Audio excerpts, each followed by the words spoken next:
Sir வணக்கம் sir. Doctor Ramadoss அவர்களுக்கும் அவருடைய மகன் அன்புமணி ராமதாஸ் அவர்களுக்கும் பாமக சிறப்பு பொதுக்குழு கூட்ட மேடையிலேயே மோதல் வெடித்திருக்கிறது. அந்த காட்சிகளை எல்லாம் பார்த்தீங்களா? நீங்கள் தான் காட்டினீங்க, பார்த்தேன். மோதல் வெளிப்படையாக வந்திருக்குது. அது அவங்களுடைய முக்கியமானவர்கள் மத்தியில் தான் நடந்திருக்கு. செயற்குழுங்கிறது வந்து நிர்வாகத்தினுடைய தலைமை. இது பொதுக்குழு அதுக்கப்புறம் தான். செயற்குழு தான் முதல் கட்ட தலைவர்கள். அதுக்கு அடுத்தது தான். அந்த முதல் கட்ட தலைவர்கள் முன்னாடியே அவங்க ரகடாக இருக்குது. அது மைக்கை பிடிச்சிக்கிட்டு மைக்கை எடுத்தே அவர் வந்து பதில் சொல்கிறதெல்லாம் நம்ம பார்த்தோம். ஒன்றும் ஒளிவு மறைவு இல்லாமல் அதெல்லாம் நம்ம நடக்காதுங்கிற மாதிரி தான் பேசிக்கிட்டாங்க. வீட்டுக்குள்ளார பேசுகிற அளவுக்கு மேடையிலேயே பேசிக்கிட்டாங்க. வீட்டுக்குள்ளார பேசுகிறது வேறு, மேடையில் வந்து தலைவர் அவர்கள் வந்து அப்படிங்கிற அந்த ஒரு இதெல்லாம் இருக்கும், ஒரு சம்பிரதாயமெல்லாம் இருக்கும் இல்லையா, அதெல்லாம் எதுவுமே பார்க்க. ஏன்னா குடும்பத்துக்குள்ளார சண்டை உண்டாக்குறியா அப்படிங்கிற மாதிரிலாம் இதாக அந்த அளவுக்கு பச்சையாக போயிருக்குது. ஏதோ ஒரு வீட்டுக்குள்ளார நடந்த ஒரு விஷயம் வந்து இன்றைக்கி அம்பலத்துக்கு வந்துருக்குது. அவ்வளோதான். அது வந்து கட்சியில் பிரதிபலிக்கும். ஏன் அன்புமணி ராமதாஸ் அவர்களுக்கு ராமதாஸ் முடிவின் மேலே இவ்வளோ அதிருப்தின்னு நினைக்கிறீங்க? இல்லை, சமீப காலமாக கொஞ்ச காலத்துக்கு முன்னாடி இருந்தே சொல்லிக்கிட்டு இருக்காங்க. ரெண்டு பேர்த்துக்கு மத்தியில் நிறைய இது இருக்குது, கருத்து வேறுபாடு இருக்குது. பல விஷயங்களில் வந்து அவர் பெரியவர் ராமதாஸ் சொல்கிறத வந்து அன்புமணி கேட்கறதில்ல அப்படிங்கிற மாதிரி ராமதாஸுக்கு அந்த உணர்வு இருக்குது அப்படிங்கிறதெல்லாம் பேச்சுவாக்கு நிறைய வந்தது. எங்கள் காதல் நிறைய உழுது. அந்த பாட்டாளி மக்கள் கட்சியில் வந்து கொஞ்சம் அப்பாவுக்கு மகனுக்கு மத்தியில் வந்து கருத்து வேறுபாடு இருக்குதுங்கிறது வந்து அரசியல் புரசனாக வந்துக்கிட்டே இருந்து இன்றைக்கி அது இப்போ மேடையிலேயே வந்து வெடிச்சிருக்கு. இல்லை, இப்போது வந்து அந்த இளைஞரணி தலைவர் அந்த பதவிக்கு தன்னுடைய பேரனுக்கு அந்த பதவியை கொடுக்கிறார் ராமதாஸ் அவர்கள். இதில் என்ன பிரச்சனை அன்புமணி அவர்கள்? தெரியல. அதை வந்து அவர் தான் இப்போ ஓப்பனாகவும் எதுக்குறாரு. கட்சியில் சேர்ந்து 5 மாதம் ஆகுது, அதுக்குள்ள ஏன் கொடுக்குறேங்கிறது அவர் கொடுக்குற நியாயம். அப்படி பார்த்தாங்க தேர்தலே நிற்காத அன்புமணி வந்து மந்திரியாக போய் உட்காந்தார். அன்றைக்கி அந்த நியாயத்தை சொல்லி இருக்கணும். இல்லை, தேர்தலே அவர் நிற்கல, மந்திரி பதவிக்கு போய் உட்காந்தார். அதனால தானே விஜயகாந்த் வந்து விஜயகாந்த் கட்சி ஆரம்பிக்கிறதுக்கு காரணமாக இருந்தது அன்புமணி வந்து தேர்தலே நிற்காமல் நேராக மந்திரி ஆனது தானே. ஒரு அரசியலுக்கு அவர் வர்றதுக்கு காரணமாக இருந்தது அந்த சம்பவம் தான். ஒரு புது கட்சியை உருவாக்குறதுக்கு காரணமாக இருந்தவரே அன்புமணி. அன்றைக்கி அவர் சொல்லியிருக்காரு, நான் கட்சிக்கே எலெக்ஷன்லேயே போட்டியில் எனக்கு எப்படி பதவி கொடுக்குறதுன்னு கேட்டிருக்கலாம். அப்போ அவர் இப்போ உள்ளே போனார்.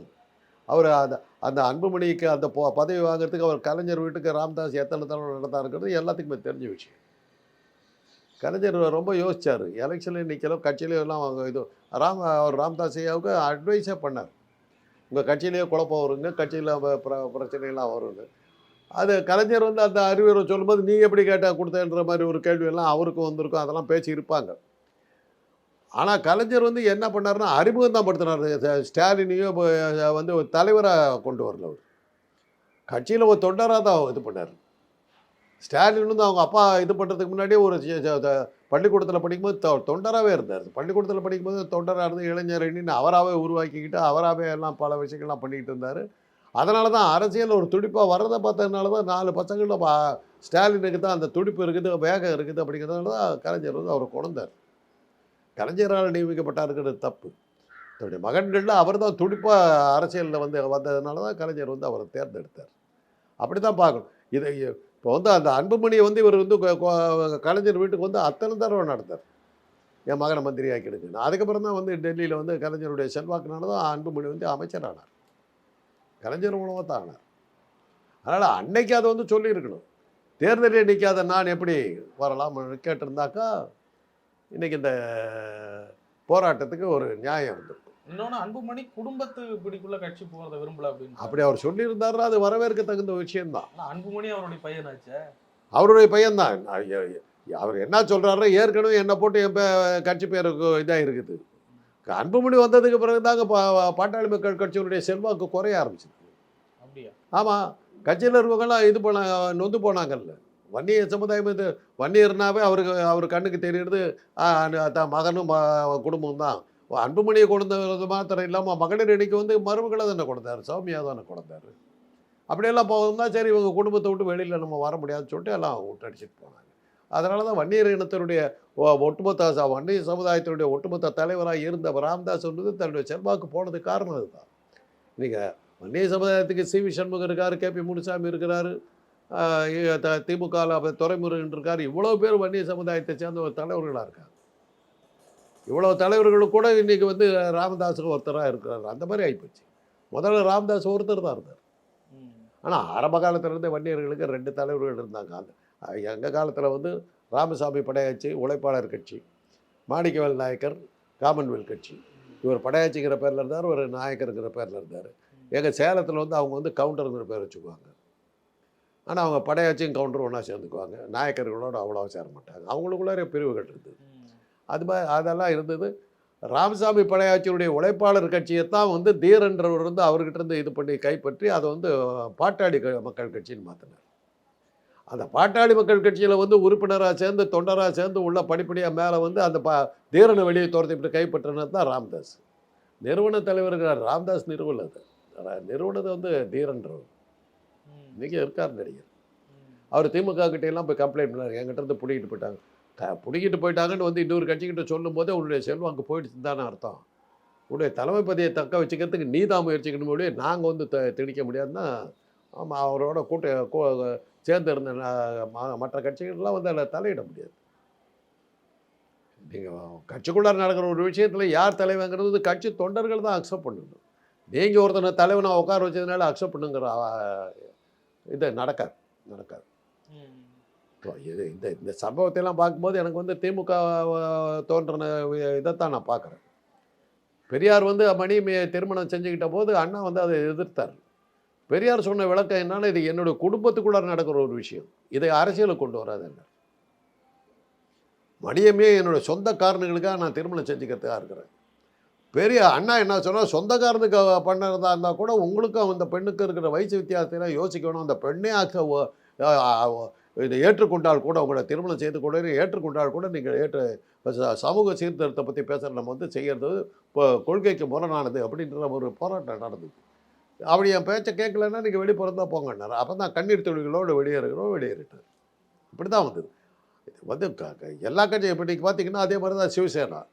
பால் தாக்கரே வந்து செல்வாக்கோடு இருந்தவர்கள் அது ஒரே கட்சியாக நின்றுக்கிட்டு இருந்து மகாராஷ்டிராவை அசைக்க முடியாத கட்சியாக இருந்தது. அப்போ சிவசேனாவை தாண்டி அது ஒருத்தனும் ஒன்றும் பண்ண முடியாதுங்கிற அளவில் இருந்தது. தமிழர்களுக்கு சிவசேனா நடத்தின கொடுமை சாதாரணம் இல்லை. வரதராஜன் முதலியார் போன்றவர்கள்லாம் வந்து கடலூர் மஸ்தான் போன்றவர்கள்லாம் பெருசாக வந்த பிறகு தான் கொஞ்சம் சிவசேனாவுடைய தமிழர் எதிர்ப்பு வந்து குறைஞ்சது. அந்த கட்சியை வந்து 2ஆக உடைச்சாங்க. மகனும் மருமகனும் அடிச்சுக்கிட்டாங்க. 2ஆக போனது, 2ஆக உடைஞ்சது. அதை வந்து காங்கிரஸ் அதை வந்து பயன்படுத்தி மேலே வந்துருக்கணும். காங்கிரஸ் சரியாக இல்லை, பாஜக பிடிச்சிச்சு. அதுதான் நடக்கும். ஸோ இது மாதிரி எல்லா இடத்துலையும் வளர்ந்த கட்சிகளுக்கு இதெல்லாம் நடக்கிறது. இது உண்டு. இது மேடையிலே இப்போ நடந்துருக்குது. இது என்ன ஆகுங்கிறத பார்க்கணும். என்ன ஆகுறதுக்காக பார்க்கணும். அவரே வந்து பனையூரில் நான் வந்து ஒரு அலுவலகத்தை திறந்து வச்சுருக்கேன், என்னுடைய செல்ஃபோன் நம்பரை குறிச்சிக்கங்கன்னு சொல்லி அதெல்லாம் கொடுத்துட்டு போகிறாரு. பார்க்கும்போது அலுவலகமே தனியாக பிரிச்சுக்கிட்டு போகிறாரோ என்னமோங்கிற ஒரு சந்தேகம் நமக்கு வரும். கட்சியை உடைக்கிற மாதிரி தோணும். என்னுடைய அலுவலகம் வேறு, என்னை சந்திக்க வரவங்களாம் அங்கே வாங்கன்னாக்கா என்ன அர்த்தம்? தைலாபுரத்தை தாண்டி போகிறாருன்னா என்னதான் அப்பான்னு கூட பார்க்க மாட்டாரா? அரசியல்னு வரும்போது அப்பா மகங்கிறதெல்லாம் கிடையாது, அவ்வளோதான். இப்போ வந்து பெரியார் இது பண்ணும்போது திமுக பிரிஞ்ச போது பெரியாருடைய அண்ணன் மகன் வந்து ஏவிகே சம்பத்து, பெரியாருடைய வாரிசு. அவர் அண்ணாவோட தான் போனார், பெரியார் ஏற்றுக்கிட்டு தான் போனார். அதனால் கடைசியில் ஒரு பெரியார் கூட சேர்ந்தார். இல்லை, அன்புமணிக்கு ஆல்ரெடி கட்சியினுடைய உயர்ந்த பொறுப்பாக தலைவர் பொறுப்பே கொடுத்து வச்சிருக்காரு. பேரனுக்கு இப்போ இளைஞரணி செயலாளர் பொறுப்பு கொடுக்குறதுல என்ன பிரச்சனை? அது அவ்வளோதான் கேட்கும். அதை ஏற்கனவே ஒரு 10 நாளைக்கு முன்னாடி தான் துரைமுருகன் போன்ற ஒரு சீனியர்கள்லாம் இருக்கும்போது வன்னியருங்கிற காரணத்துக்காக நீ அவருக்கு பதவி கொடுக்காம விட்டேன்னு ஒரு பாலிடிக்ஸை வந்து அன்புமணி கிரியேட் பண்ணார். இப்போ அது வந்து பேக் ஃபயர் ஆகுது இல்லை. கட்சியில் எவ்வளோ சீனியர் இருக்கும்போது பேரனுக்கு கொடுத்த எந்த வகையில் நியாயம் அப்படின்னு கேட்குற ஒரு கேள்வி வந்துருச்சு. ஒருவேளை பேரன் வந்துட்டா அன்புமணி தன்னுடைய பதவிக்கு தன்னுடைய மகனுக்கு வர அது இருக்கலாம், தனக்கு ஆபத்து வரலான்னு நினைக்கலாம். இந்த பேரனையும் வந்து தனக்கு எதிர்ப்பாக கொண்டு வர்றாருன்னு நினச்சிருக்கலாம். அது கூட உண்மையாக இருக்கலாம். நீங்கள் சொல்கிறது கரெக்ட். தனக்கு போட்டியாக தான் அவரை கொண்டு வரேன். ஏன்னா நான் ஏற்கனவே சொன்னேன், நான் உங்களுக்கு அன்புமணிக்கும் ராமதாஸ் ஐயாவுக்கும் மத்தியில் கருத்து வேறுபாடுகள் இருக்குது. ராமதாஸ் ஐயா சொல்கிறது யாரும் கேட்கறதில்ல அப்படிங்கிற மாதிரியான விஷயங்கள் வந்து நம்ம காதலில் நிறையா விழுந்தது. பாட்டாளி மக்கள் கட்சி மாதிரி இல்லை, அப்பாவுக்கு மகனுக்கு மத்தியில் நிறைய புகைச்சல் இருக்குது அப்படிங்கிறதெல்லாம் வந்துக்கிட்டு இருந்தது. அந்த புகைச்சலுடைய இதனுடைய விளைவு தான் அவன் தன்னுடைய இன்னொரு பேரனை கொண்டு வரலான்னு நினச்சி அவர் கொண்டு வந்தாரோ என்னமோ. கட்சி தான் கட்டுப்பாட்டில் இருக்கணும்னு நினச்சி அவர் செஞ்சுருக்கலாம். தலைவராக டம்மி ஆக்கிட்டு அவரை அன்புமணியை டம்மி ஆக்கிட்டு இப்போ தன்னுடைய பேரனை பெருசாக தலைவராக கொண்டு வரலான்னு அவர் முயற்சி எடுக்கிறான்னு தெரிஞ்சு தான் அவர் மேடையிலே இவர் எதிர்த்துருக்காருங்கிறது வந்து ஒரு அனுமானம். சரியாக இருக்கலாம், தப்பாக இருக்கலாம். அப்போ அப்பாவுக்கும் மகனுக்குள்ள ரொம்ப நாளாக பிரச்சனை, அது ரொம்ப நாளாக வந்துக்கிட்டு இருந்த விஷயம் தானே. ஒரு 2-3 வருஷமாக அந்த பேச்சு அடிபட்டுக்கிட்டு இருக்குது. அப்பாவுக்கு மகனுக்கு சரியில்லை, அப்பாவுக்கு மகனுக்கு சரியில்லை. அதாவது பல கூட்டங்களே அதெல்லாம் கொஞ்சம் வெளியே வந்தது. சில சில அரசியல் சம்மந்தமான சில முடிவுகளை வந்து அன்புமணி சப்போர்ட் பண்ணல அப்படின்னாங்க. அதே மாதிரி அன்புமணி எடுத்த சில முடிவுகளை வந்து ராமதாஸ் சப்போர்ட் பண்ணலன்னாங்க. அது மாதிரி கொள்கை அளவுலேயே பெரிய பிரச்சனைகளாக வந்ததுனாங்க. இவ்வளோ நாள் அப்படியே நீர் பூத்த நெருப்பாக இருந்து இன்றைக்கி புகஞ்சிக்கிட்டு கொழுந்து விட்டு எறிய ஆரம்பிச்சு. இல்லை, ராமதாஸ் அவர்கள் வந்து சொல்கிறாரு, பிடிக்கலன்னா கட்சியை விட்டு கிளம்புங்க, கட்சியை விட்டு போ அப்படின்னு டைரக்டா சொல்றாரு. அதுதான் தெளிவாயிட்டார். அதாவது அதாவது தன்னுடைய தலைமையை ஏற்றுக்கலான்னு வெளியே போட்டார். அன்புமணியாவே இருந்தாலும் யாரா இருந்தாலும் பரவாயில்ல, மகனை வச்சுட்டு தானே சொன்னார். ஏன் கட்சி அது யாரா இருந்தாலும் அப்படின்னார். யாரா இருந்தாலும் வெளியே போ அப்படின்னு விலகிடு அப்படின்னு. அதில் வந்து அகராதி எடுத்துக்கிட்டு இதுக்கு இந்த வர வழக்கமானலாம் சொல்ல வேண்டியது பச்சையாக நல்ல அழகான தமிழில் புரியுற தமிழில் தான் அவங்க பேசுனாங்க. இந்த அளவுக்கு யாரும் யோசிப்பாங்களா சார்? எல்லாரும் தன்னுடைய இந்த புகைச்சல் ரொம்ப காலமாக இருந்துகிட்டு இருந்தது. இன்னைக்கு அது வெளியில் வந்துருச்சு. அதான் இன்னைக்கு வெளியில் வந்து இப்போ இதுக்கு பின்னாடி ஏதோ துரோகங்கள் நடந்திருக்கலாம், இருக்கலாம் இதாக இருக்கலாம். ஆனால் இது வந்து ஒரு பாட்டாளி மக்கள் கட்சியை சேர்ந்தவர்கள் கொஞ்சம் யோசிக்கணும். அவங்க 2 பேர்த்தையும் சமாதானப்படுத்துறதுக்கு பார்க்கணும், அல்லது இதை பண்ணி பார்க்கணும், அல்லது ஏதாவது ஒரு காம்ப்ரமைஸ் பண்ணி யாரோ ஒருத்தரை தலைவராக வச்சு இது பண்ணுற மாதிரி போகணும். இல்லாட்டி போனால் அந்த கட்சி காலி ஆகிடும். தேமுதிக மாதிரி ஆகிடும். விஜயகாந்த் போனதுக்கு அப்புறம் அந்த கட்சி என்னாச்சு? ஒன்றுமே எல்லாம் போயிடுச்சு. தேமுதிக இருந்தவர்கள் பிரேமலதாவுடைய தம்பி சுதீஷா யாராக இருந்தார், அவர் தானே பெரிய ஆள். இன்றைக்கி அந்த ஆள் பேரையே காணும், எங்கே போனார் கொடுத்து. இன்றைக்கி தேமுதிகங்கிறது ஒரு அடையாளம் தெரியாத கட்சியாக போயிடுச்சு. இல்லை, அது மாதிரி ஆகிடக்கூடாது. அன்புமணி செஞ்சது சரின்னு பாக்குறீங்களா? அப்பாவை அப்படி எதிர்த்து பேசி இருக்கலாமா? என்ன காரணத்துக்காக அப்பாவை எதிர்க்கிறாருங்கிறது யாருக்குங்க தெரியும்? உள்கட்சி விவகாரம். நம்ம அது உள்ள போனாதான் என்ன விஷயத்தினால தகராறு நடந்துக்குது யாருக்கு தெரியும்? நடந்தது யாருக்கு? இதெல்லாம் தான் காரணமா இருக்கு. ஏன்னா நார்மலா சொல்லுங்க, ஒரு தப்பான்ற அந்த ஒரு மரியாதைக்கு அந்த ஒரு டீசன்சி அதெல்லாம் எங்களோட முடிஞ்சிருச்சுங்க. உங்களுக்கு இன்னும் திருமணம் ஆகலை, உங்களுக்கு குழந்தை இல்லை, அதனால் நீங்கள் இப்படி இருக்கிறீங்க. எங்களை மாதிரி ஆட்களுக்கு தான் தெரியும் நாங்கள் எங்கள் அப்பாவை எப்படி வச்சுருந்தோங்கிறது வேறு. எங்களுடைய மூத்த உறவினர்களை நாங்கள் எப்படி பார்த்துக்கிட்டோங்கிறது ஒரு இது. எங்கள் அப்பாலாம் வரும்போது நாங்களாம் எந்திரிச்சு நின்னோம். எப்படி எங்கள் அப்பா கிட்ட கூட நான் அவ்வளோ மரியாதை. மூத்த சித்தப்பார், பெரிய சித்தப்பார் வந்தாருன்னா பேச்சு மூச்சாக இருக்காது, கப் சிப்புன்னு ஆகிடுவோம். ஏன்னா அங்கே சத்தம் அப்படின்னா எல்லாம் அவ்வளோ சத்தமாக அடிக்கும். அந்த மாதிரி வச்சுருந்தாங்க எங்களை. ஒருத்தருக்கு எங்கள் அப்பா தான் இருக்கிறதுல குறைச்சலா பெற்ற ஒரு 7 பசங்க. என்னுடைய மூத்த சித்தப்பாருக்கு வந்து 11 பசங்க. என்னுடைய இளைய சித்தப்பாருக்கு வந்து 8 பசங்க. அவ்வளோ பேரும் அப்படியே வந்து அவங்க வந்தாங்க, அந்த பெரியவங்க வந்தாங்கன்னா நாங்கள் அப்படியே பொட்டிப்பாமல் உட்காந்துருக்கோம், பேசக்கூட மாட்டோம். அவங்க படிக்கிறதுக்கு போய் ஆகணும்னா போயிடணும், வேலைக்கு போகணுன்னா போயிடணும். அந்த மாதிரி தான் இருந்தோம். அந்த மரியாதையில் இன்னைக்கு கிடையாது. நீ யார் சொல்கிறதுக்கு? இந்த கேள்வியெல்லாம் வருது. இன்னைக்கு இளைஞர்கள் இந்த மாதிரி இல்லை. இளைஞர்கள் இந்த மாதிரி இல்லை. அந்த அந்த கூட்டு குடும்பம், மூத்தோர் சொல் வார்த்தை அமிர்தம்ங்கிறதெல்லாம் இன்னைக்கு இல்லை. தந்தை சொல் முக்கியம் மத்தனும் இல்லை அப்படின்னு சொல்லி எல்லாம் இன்னைக்கு கிடையாது. இன்னைக்கு அதெல்லாம் போயிடுச்சு. அதனால் அரசியல் ரீதியாக வந்துட்டாங்க. அரசியல் ரீதியாக வரும்போது சில கொள்கை முடிவுகள் எடுக்கும்போது இது சரியாக வராதுன்னு வந்து அவருடைய மகன் சொல்லியிருக்கலாம். அவர் அல்லது அன்புமணி எடுத்த சில முடிவுகள் சரியாக இருக்காதுன்னு அவர் சொல்லியிருக்கலாம். அதில் கருத்து வேறுபாடு ஏற்பட்டிருக்கலாம். அங்கே தந்தை மகனாக பார்க்காம 2 அரசியல் ஒரு கட்சியினுடைய 2 நிர்வாகிகளாக தான் நீங்கள் அதை பார்க்கணும். அங்கே உறவு பேசுகிற ஒரு அர்த்தம். இப்போ கட்சிக்குள்ளே யாருக்கு செல்வாக்கு அதிகமாக இருக்குன்னு நினைக்கிறேன் சார்? தெரியாது. இன்னைக்கு அவர் எடுத்துருக்கிற முடிவு, அவர் வந்து தனியாக போகிறேங்கிற மாதிரி பேசுறதெல்லாம் பார்க்கும்போது அன்புமணி என்ன பண்ண போகிறாருங்கிறத பார்க்கணும். அன்புமணிக்கு என்ன அந்த அளவுக்கு கட்சியில் செல்வாக்கை வளர்த்தி வச்சுருக்காங்கிறத பார்க்கணும். ஏன்னா ராமதாஸ் எந்த அளவுக்கு தன்னுடைய பிடியில் கட்சி வச்சுருக்காங்கிறத பார்க்கணும். ஒரு பாயிண்ட்டு ராமதாஸுக்கு வயசாயிடுச்சு, அதை யோசிக்கணும். ஏன்னா ஒரு அந்த வீடியோ பார்க்கும்போது ஒரு குரல்லாம் குளருது, கொஞ்சம் அந்த தடுமாற்றம்லாம் தெரியுது. ஒரு 80 வயசுக்கு மேலானவர் கொஞ்சம் அப்படி இளைஞர்கிட்ட விட்டுட்டு வழிகாட்டி விளைவிக்கிறது நல்லதுங்கிறது என்னுடைய வயசு. எந்த இளைஞர்ன்றதுல அந்த அந்த அந்த இளைஞர் உங்க மகன்கிட்ட கொடுத்துட்டீங்க, இனிமேல் அவங்க பார்த்துக்கிட்டுமே. இல்லை அவர் பேரனையும் கொண்டு வர இருக்கும். யாரை கொண்டு வரட்டுங்க, கொண்டு வந்ததுக்கப்புறம் அந்த பேரை வந்து நிரூபிக்கணும்.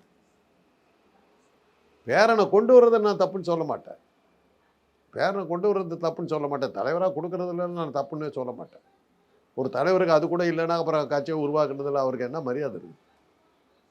பேரனை கொண்டு வர்றது தப்புன்னு இல்லை, கொண்டு வந்து உட்கார வச்சதுக்கு பிறகு தகுதி நிரூபிச்சிட்டாருனாக்கா அக்செப்ட் பண்ணிட போகிறாங்க. இப்போ அன்புமணியை கொண்டு வந்தாரு, நிரூபிச்சிட்டாரு, ஏற்றுக்கிட்டாங்க, அவ்வளோதானே. அதே மாதிரி அந்த பேர் சொன்னார், என்னவோ பேர் சொன்னார் அவர், முகுந்தனா, முகுந்தன் வந்து நிரூபிச்சுட்டா முடிஞ்சு பார்த்து. உதயநிதியை கொண்டு வந்தாங்கன்னு அவர் நிரூபிச்சார்ல. அகில இந்திய அளவில் ஒரே மாதத்தில் பேர் வந்தது இல்லை அவருக்கு. உத்தரப்பிரதேசத்தில் இருக்கிற ஒரு சாமியார் வந்து உதயநிதி தலையை வெட்டி கொண்டாக்கா 10 லட்ச ரூபா கொடுக்குறாங்கிற அளவுக்கு அவருடைய அரசியல் போச்சு இல்லை. அகில இந்திய அளவில் பேசப்பட்டார். பதவி கொடுக்கறது பெருசு இல்லையா, அந்த பதவிக்கு தான் தகுதியானவர்கள் நிரூபிக்கணும். நிரூபிச்சாக்கா அக்செப்ட் ஆகிடுவார். அதை பண்ணிட்டாக்க அக்செப்ட் ஆகிடுவார். அன்புமணி அப்படி தான் அக்செப்ட் ஆகிட்டார். அதே மாதிரி முகுந்தன் வந்து அக்செப்ட் ஆகிட்டாருன்னா நமக்கு இது என்னங்கிற பயம் அவர் அன்புமணிக்கு வந்திருக்கலாம். ஏன்னா அன்புமணி இளைஞர், அதனால அந்த பயம் இருக்கலாம். சேரும் நினைக்கிறீங்களா இந்த சண்டை? பார்க்கணும். அரசியல் நான் தான் சொன்னேன், 2026 எப்படி இருக்குன்னு நீங்கள் கேட்டபோது நான் என்ன சொன்னேன், 2026 எத்தனை கட்சிகள் இருக்குன்னு தெரியாது, என்ன அரசியல் முறைகள் என்ன இருக்க போகுதுங்கிறது தெரியாது, அரசியல் சூழ்நிலை என்னவா இருக்குங்கிறது, இந்த ஓட்டு முறையே இந்த மாதிரி முறை தான் இருக்குங்கிறதே உறுதி சொல்ல முடியாது. ஆனால் 2026 1.5 வருஷத்துக்குள்ளார என்ன மாறுதல்கள் வரும்னு யாருக்கு தெரியும்? இவ்வளோலாம் இருக்கும்போது நம்ம வந்து நாளைக்கு அவர் என்ன பண்ணுவார் ஏது பண்ணுவார்னு, ஒருவேளை வீட்டுக்குள்ளார உட்காந்து எல்லாமே சுமூகமாக மாறி போச்சுன்னா கூட ஒன்றும் பண்ண முடியாது. இல்லை அது ஒரு கல்வி இல்லை. இந்த பிரச்சனை எப்படியே தொடர்ந்தா யார் கைக்கு கட்சி போகணும்னு நினைக்கிறீங்க? தெரியாது. இப்போ இளைஞராக இருக்கிற முறையில் அன்புமணி பின்னாடியே நிறைய பேர் போகலாம். சீனியர்ஸ் எல்லாம் ராமதாஸ் கூட இருக்கலாம். இல்லை ராமதாஸை பார்த்து தானே எல்லாம் கட்சிக்கு வராங்க, அவரை தானே. ராமதாஸ் கட்சிக்கு வர்றாங்க, ராமதாஸ் சொன்னதெல்லாம் கேட்டுக்கிட்டாங்க. இன்றைக்கி அன்புமணி வந்து செல்வாக்கு மிகுந்த தலைவராக அதான் சொல்கிறேன். அந்த தலைமை பதவி அவங்க அப்பா கொடுத்துருக்காங்க, அதை வந்து ஒரு நிரூபிக்கணும். இப்போ வந்து ஒரு அவருக்கு அது சோதனை கட்டம், அப்பாவை மிஞ்சி நீ கட்சியை நடத்துக்காங்கிறதுக்கான ஒரு சோதனை கட்டம் வந்துருக்குது, அவர் நிரூபிக்கணும். என்கிட்ட தான் கட்சி இருக்குன்றதை காட்டணும். இப்போ முலாயம் சிங் யாதவ் கிட்ட இருந்து அகிலேஷ் யாதவ் கிட்ட கொடுத்தாங்க, அகிலேஷ் யாதவ் நிரூபிச்சுட்டாருல்ல, நிரூபிச்சா கட்சி எம்எல்ஏக்கள் இருந்தாங்க, அதான் பின்னாடி எல்லாம் போயிட்டாங்க. அது மாதிரி இவர் பின்னாடி எல்லாரும் வந்தாங்கன்னா நீங்கள் அவருடைய தலைமையை ஏற்றுட்டு போக வேண்டியது தான். பார்க்கணும் எல்லாம் பார்க்கணும். உடஞ்ச கட்சிகள் எல்லாம் பார்த்துருக்கோம், அது அடுத்த கட்டமாக என்ன நிலைக்கு போயிருக்குன்னு. அந்த மாதிரி ஒரு நிலைக்கு பாட்டாளி மக்கள் கட்சி போக வாய்ப்பு இருக்கா? ஏற்கனவே பாட்டாளி மக்கள் கட்சி தன்னுடைய சுயசக்தியெல்லாம் இழந்து ஒரு காலத்தில் வந்து இந்த தேர்தலின் முடிவுகளை நிர்ணயிக்கிற ஒரு கட்சியாக இருந்தது. அந்த அளவுக்கு செல்வாக்கு மிகுந்தவர்களாக இன்றைக்கி அவங்க இல்லை. பாட்டாளி மக்கள் கட்சின்னு தேமுதிகவும் வந்த வேகத்தை அது காணாமல் போயிட்டாங்க. இன்றைக்கி தேமுதிகவை பற்றி பேசுறதுக்கு ஆள் இல்லை. அந்த அளவுக்கு அது கட்சி காலியாகி போச்சு. அதே நிலைமை தான் அப்போ வந்து பாட்டாளி மக்கள் கட்சிக்காக கலைஞர் காத்துக்கிட்டு இருந்த காலம் ஒன்று இருந்தது. அவங்க நம்மக்கிட்ட வருவாங்கன்னு காத்துக்கிட்டு இருந்த காலம் இருந்தது. இன்றைக்கி அது மாதிரி இல்லையே, யார்கிட்டயோ போய் சேர்ந்துக்கிட்டு தான் போயிட்டாங்க. கூட்டணிக்கு பேசும்போது திமுக வந்து அவங்கள சட்டையே பண்ணலையே. அவர் பாஜகவா அதிமுகவா இருந்தானே சுற்றிக்கிட்டு இருந்தார். கடைசி ஒரு இந்த இடைத்தேர்தலில் கூட அப்படி தானே போயிட்டு இருந்தது. திமுக அவங்கள கூப்பிடவே இல்லையே, சட்டையே பண்ணி அந்த அளவுக்கு போயிடுச்சு. ஒன்று புரியுதுங்க, திமுகவுடைய ஜாதகம் நல்லா இருக்குது, அவ்வளோதான் நான் சொல்கிறேன். எதிர்கட்சிகளே இல்லாத சூழ்நிலை உருவாகிட்டு இருக்குது. இல்லை, இது வந்து ஒரு ஜனநாயக அரசியலுக்கு இது ஆரோக்கியமானதல்ல. இப்படி ஒவ்வொரு எதிர்கட்சியும் வலுவிழந்து போயிட்டே இருந்ததுன்னா ஆளுங்கட்சியை கேட்கறதுக்கு ஒருத்தர் இல்லைன்னாக்கா அப்புறம் வந்து ஒரு கடிவாளம் இல்லாத குதிரை மாதிரி ஆகிடும், தறிக்கிட்டு ஓட போயிடும். ஆளுங்கட்சிக்கு அது நல்லதில்லை. ஆனால் இந்த எதிர்கட்சிகள் உடையிறது வந்து ஒரு பொதுமக்களுங்கிற முறையில் ஒரு சீனியர் சிட்டிசனுங்கிற முறையில் எனக்கெல்லாம் கவலையாக இருக்குது. எதிர்கட்சிகள் பூரா அண்ணாமலை மாதிரி ஆட்களும் விஜய் மாதிரி ஆட்களையெல்லாம் பார்க்கும்போது எதிர்கட்சிகள் ஏன் இப்படி மோசமாக போயிட்டு இருக்குதுங்கிறத தெரியுது. ஒன்றும் புரியலை. பாட்டாளி மக்கள் கட்சியெல்லாம் நல்லபடியாக வந்தவங்க ஏன் இப்படி போயிட்டாங்க? தேமுதிக எவ்வளோ வந்திருக்கலாம், காணாமல் போயிட்டாங்க. யாரை சொல்கிறது? பழனிசாமிக்கு இதை விட வாய்ப்புகள் கிடைக்கிறதுக்கு சான்ஸே கிடையாது, அட்ரஸ் இல்லாமையே கிடைக்கிறாரு. பன்னீர்செல்வம் என்ன 3 தடவை முதலமைச்சராக உட்கார வச்சு பார்த்தாங்க, உட்கார முடியல, வெளியே போயிட்டார். தினகரன் கொஞ்சம் அப்படி இப்போ இது காட்டார், மத்தாப்பெல்லாம் காட்டார், காணாமல் போயிட்டார். சசிகலா வரமாட்டேங்கிறார். இன்றைக்கி எதிர்கட்சிகள் எங்கே இருக்குது? மற்ற எதிர்கட்சிகள் பூரா திமுக கூட்டணியில் ஒன்றா போய் சேர்ந்துட்டாங்க, முடிஞ்சு போச்சு. எங்கே இருக்குது எதிர்கட்சி? ஜனநாயகத்துக்கு இது நல்லதில்லை. இந்த பிளவை வந்து பாட்டாளி மக்கள் கட்சி மறு சிந்தனை பண்ணி நீங்கள் ஒன்றா இருக்கிறதுக்கான முயற்சி எடுத்து நீங்கள் ஒரே கட்சியாக நீங்கள் மாறி இப்போ ஒரு பலமான சக்தியாக மாறணுங்கிறது தான் வந்து ஜனநாயகத்தின் மேல் பற்றுக்கொண்ட எங்களை போன்றவர்களுடைய விருப்பம். அது வந்து அவங்க புரிஞ்சுக்கிட்டா நல்லாயிருக்கும்.